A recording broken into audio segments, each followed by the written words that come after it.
sur Télé Djibouti dans cette nouvelle édition de votre journal de 15h au sommaire de l'actualité. L'atelier de restitution des travaux sur le plan national de riposte contre le paludisme à Djibouti s'est clôturé hier en présence du ministre de la Santé.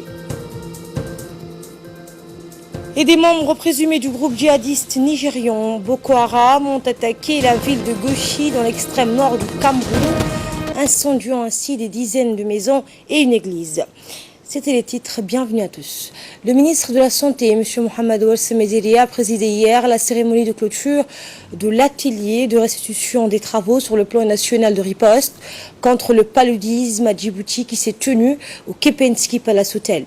Organisé en collaboration avec l'OMS et le PNUD, cet important atelier a rassemblé de nombreux experts nationaux et internationaux qui se sont penchés durant 5 jours sur les différents aspects de la lutte anti-paludique.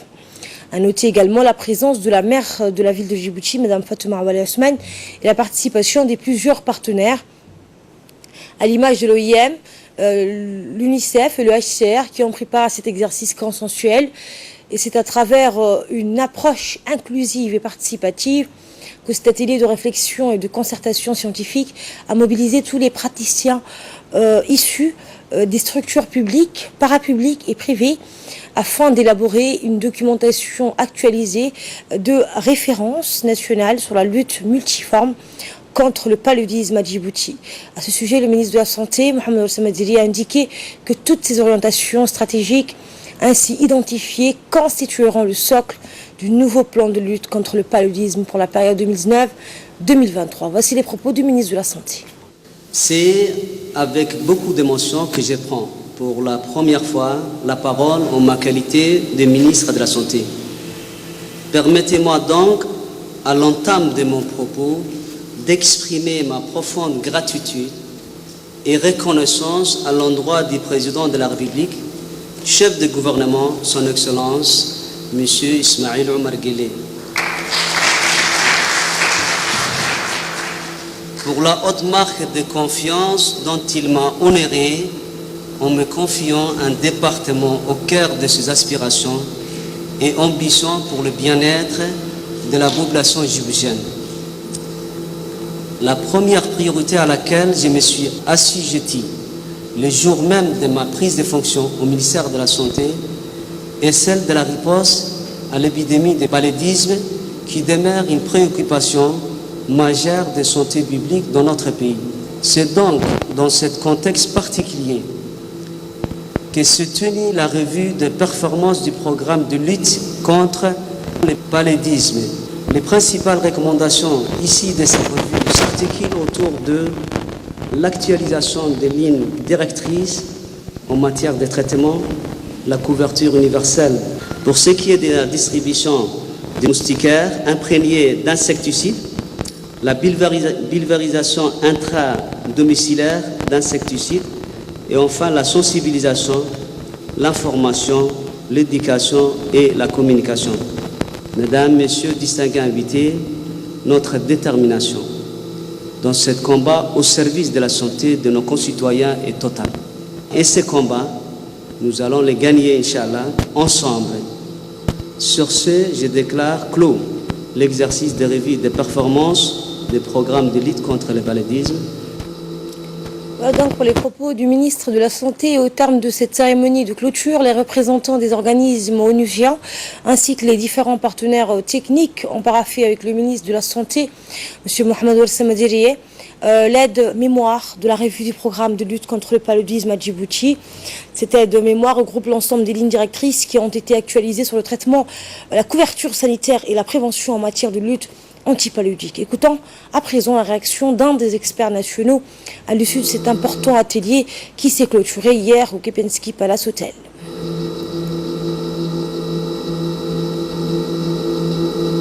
Cet atelier sur la lutte contre le paludisme vient dans le cadre de cette prévalence qui était un peu exagérée dans notre pays ces derniers temps.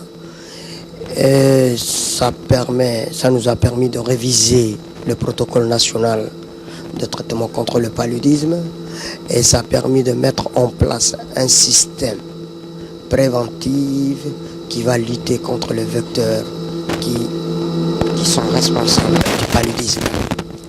Et dans ce sens, beaucoup des experts étaient là, y compris nous les experts nationaux. Nous avons discuté et nous essayons d'améliorer la prise en charge du paludisme dans notre pays. Et aussi, qui est encore plus essentiel, c'est de prévenir mieux que guérir. Le ministre du Travail, chargé de la réforme de l'administration, Ismaël Ibrahim Rabelais, a reçu dans son cabinet une délégation du Bureau international du travail conduite par son directeur, M. Alexio Musindo. La réunion consistait sur les possibilités de collaboration à court et moyen terme pour la promotion de l'agenda du travail décent à Djibouti afin de créer des synergies pour des actions complètes, conjointes, visant à promouvoir les possibilités de travail des hommes et des femmes dans le pays. Cette rencontre entre le ministre du Travail et le Bureau international du travail a permis de mieux comprendre les perspectives immédiates sur les grands défis donc de Djibouti sur le travail décent, notamment l'emploi, la protection sociale, le dialogue social et les droits du travail. La mission du Bureau international du travail était composée de spécialistes de genre et de la protection sociale afin d'apporter l'appui souhaité aux institutions du travail et notamment une assistance technique pour la préparation d'un manuel sur le harcèlement sexuel sur le lieu du travail. On prépare également à la réunion le secrétaire général du ministère du Travail, M. Abdellah Ali Mohamed, aidé au cadre du même département. Par la suite, c'est la ministre des Affaires sociales et des Solidarités, Mme Mouna Ousmane Aden, qui a reçu ce matin au siège de son département cette même délégation du Bureau international du travail, conduite par M. Alexio Musindo, directeur du bureau Bureau international du travail pour l'Afrique de l'Est. La ministre a exposé à cette occasion les grandes lignes de la stratégie nationale de protection sociale à Djibouti. Actuellement en phase d'opérationnalisation, notons que cette stratégie est fondée sur un socle national de protection sociale, comprenant des droits sociaux jugés prioritaires par l'ensemble des intervenants du champ social. Mme Mouna Ousmane Aden a expliqué que son ministère entend parvenir, grâce à cette stratégie, à opérer un changement qualitatif dans la lutte contre la pauvreté qui consiste à faciliter l'inclusion socio-économique des personnes en situation de la précarité, développer des opportunités de leur emploi et promouvoir des solidarités avec elles. Elle a insisté dans ce cadre sur l'intention de son département de parvenir à une évaluation chiffrée et régulière de l'impact des programmes de la stratégie sur les populations ciblées. Pour sa part, la délégation du Bureau international du travail a informé la ministre des possibilités d'appui que cette organisation onusienne peut apporter en termes d'appui technique, de formation et de plaidoyer. Cet appui s'adressera particulièrement à la stratégie nationale de protection sociale et à la mise en œuvre de l'économie sociale et solidaire. Les deux parties ont enfin convenu d'un canevas de programme de travail entre le MAS, donc le ministère en charge des affaires sociales, et le Bureau international du travail. Tout à fait autre chose, le réseau des associations de Rwanda a organisé un iftar collectif avec la population de Rwanda. C'était hier, un moment de prière et de rupture de jeûne, initié par la jeunesse du village et auquel on prépare le président de l'Assemblée nationale, Mohamed Ali Hamed, le président du conseil régional, le sous-préfet de Tadjoura et le sous-préfet de Rwanda. Cet événement a été apprécié par les habitants de Rwanda qui ont salué l'action de la jeunesse et leur volonté d'accomplir un acte de bonté et de générosité. Ce fut aussi un moment de recueillement et de joie collective. L'iftar s'est achevé par les invocations après la prière du Maghreb.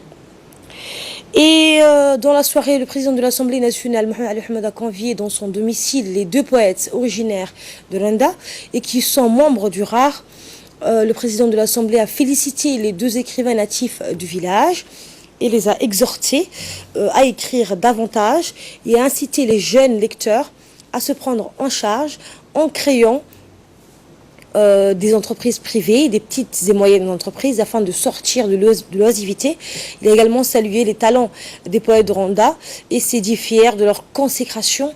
L'auteur de Céline Aboita Amoita, président du réseau d'associations de Luanda, a profité de l'occasion pour remercier le président de l'Assemblée nationale.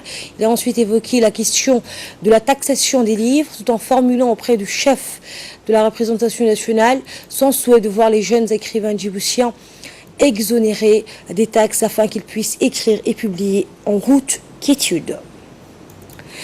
La commission de finances et de l'économie générale s'est réunie aujourd'hui sous la présidence de l'honorable Shermak Moussa Are, et ce afin d'examiner les projets de loi portant approbation des comptes financiers de l'ONEAD pour l'exercice 2016. Lors de la commission, le gouvernement était représenté par le ministre des Ressources halieutiques, Mohamed Ahmed Awale, qui est accompagné du directeur général de l'ONEAD et des hauts cadres du ministère. Pour rappel, l'Office national de l'eau et de l'assainissement de l'ONEAD, de Djibouti, l'ONEAD est né le 1er juin 2006 de la fusion entre l'ex-Office national des eaux de Djibouti, ONED, et l'ex-direction de l'assainissement, DA, est une entreprise publique à caractère industriel et commercial. Par ailleurs, tel que présenté dans l'exposé des motifs du projet, l'aboutissement du processus de réforme de la nouvelle entité reste suspendu à la clôture de l'exercice 2016.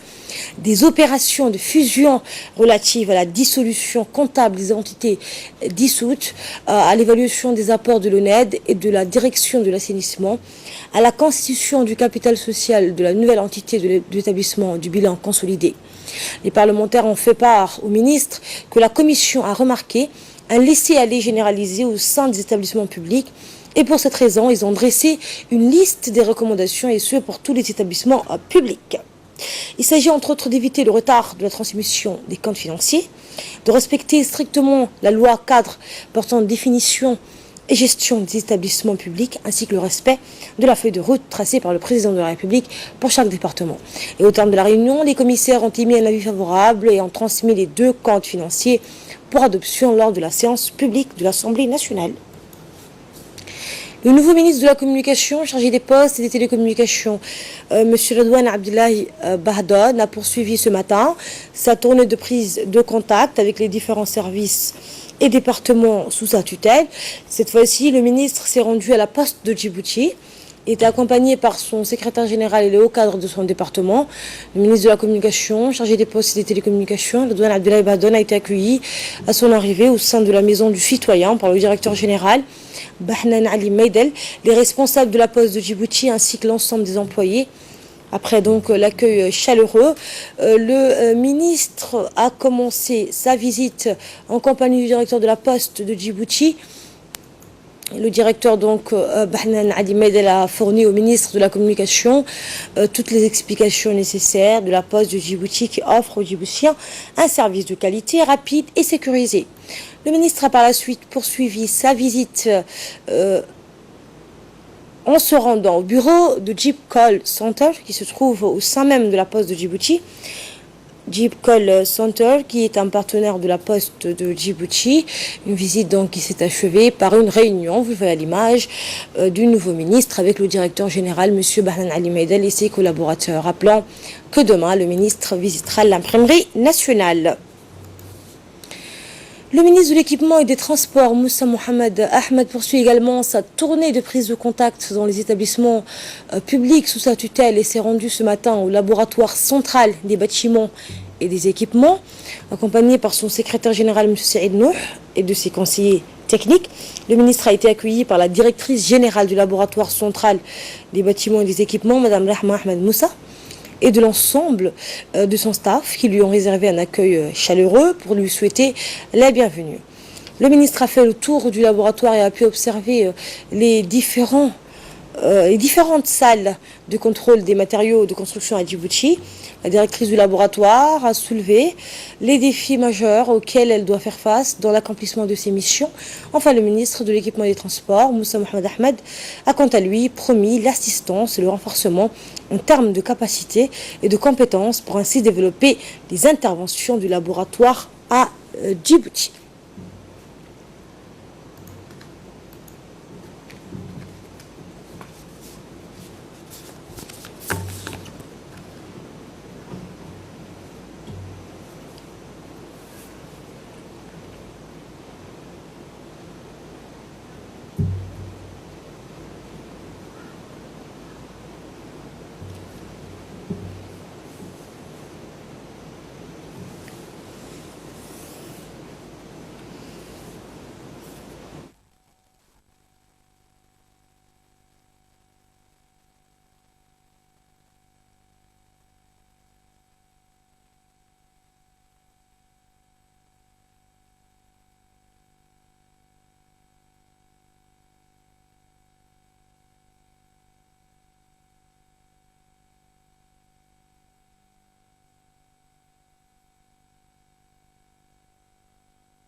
Toujours dans le cadre des prises de contact des nouveaux ministres, cette fois c'est le nouveau ministre du Travail chargé de la réforme de l'administration, M. Ousmane Ibrahim Robleh, qui a poursuivi sa tournée de prise de contact des différentes directions et établissements publics relevant de son département ministériel, accompagné par ses proches collaborateurs, notamment le secrétaire général et les conseillers techniques.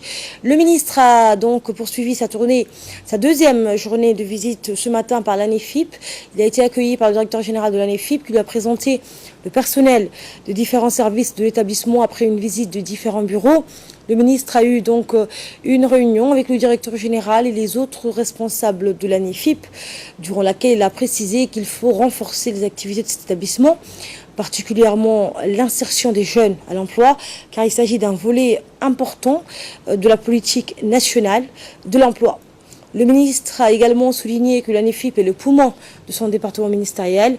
Ensuite, le ministre Ousmane Ibrahim Robleh s'est rendu à la direction de l'inspection générale du travail et des lois sociales. L'inspectrice générale par intérim a accueilli le ministre et sa délégation. Elle a exposé les rôles et les missions ainsi que la situation actuelle de sa direction.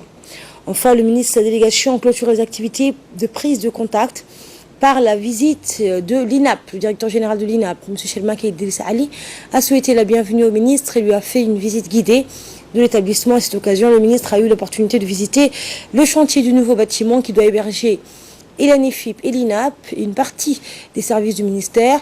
La visite s'est achevée dans la salle de conférence où le directeur de l'INAP a présenté le bilan des activités donc de l'Institut, qui est un acteur majeur de la réforme de l'administration, ainsi que les nombreux défis mis en perspective en matière de perfectionnement des agents de l'État.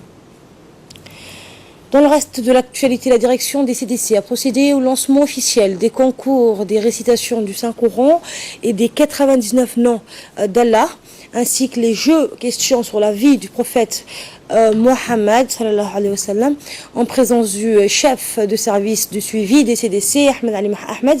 Ces concours qui sont destinés aux jeunes de 10 à 15 ans s'inscrivent dans le cadre de la promotion et de l'épanouissement de la jeunesse mis en place par le département de la jeunesse. Ces activités visent à encourager la jeunesse à mémoriser la parole divine afin qu'il apprécie à sa juste valeur leur religion, à savoir l'islam.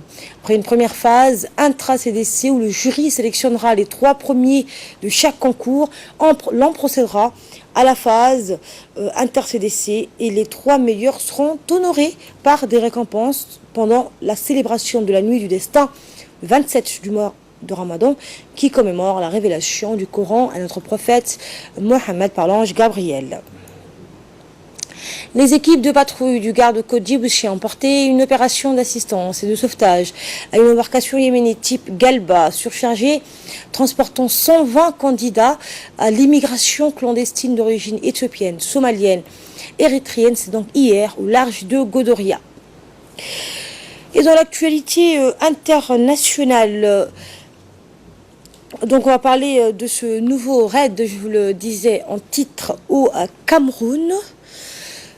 Des membres présumés du groupe djihadiste nigérian Boko Haram ont attaqué la ville de Gochi, dans l'extrême nord du Cameroun, incendiant ainsi des dizaines de maisons et une église. C'est ce que l'on a appris hier par des sources sécuritaires et locales. Un des assaillants a été tué. D'après ces sources, les hommes armés ont incendié 60 maisons et 11 commerces, ainsi qu'une église. Les assaillants, qui étaient une centaine, sont venus à 22h pile, heure locale, et ont immédiatement attaqué le village Andorami. Depuis son apparition en 2009, dans le nord-est du Nigeria, l'insurrection de Boko Haram et sa répression par l'armée ont provoqué la mort d'au moins 27 000 personnes et le déplacement d'environ 1,8 million de personnes qui ne peuvent toujours pas regagner leur foyer. Et c'est ainsi que s'achève cette édition. Merci à vous de l'avoir suivi. Très bonne suite de programme sur Télé Djibouti.